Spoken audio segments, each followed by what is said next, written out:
akikupenda, when God loves you, atakurekebisha ukiwa umefanya kosa. He will guide you. So correction Basi marekebisho is God's way of showing love. ni mojawapo ya njia ya Mungu ya kuonyesha He will upendo. correct you when you are wrong. Atakuelekeza wakati umekosa. He will guide your path. Ataongoza hatua zako. Ndio. Say correction. Marekebisho It's God's way of showing love. ni njia mojawapo ya Mungu ya kuonyesha God upendo. loves you. Mungu anakupenda. How do you know He loves you?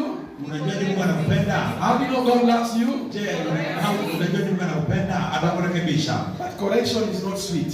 Lakini kurekebisha huku si kuzuri mno. Most of the times when God is correcting you, Maana mara mingi wakati Mungu anakurekebisha, you will feel pain, utahisi uchungu, discomfort.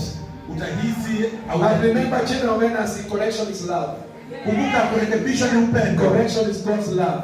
Kurekebisha ni njia ya Mungu ya If Mungu God is no upendo. longer correcting you, Na iwapo Mungu akurekebishi, then Hebrews Bishop, chapter 12.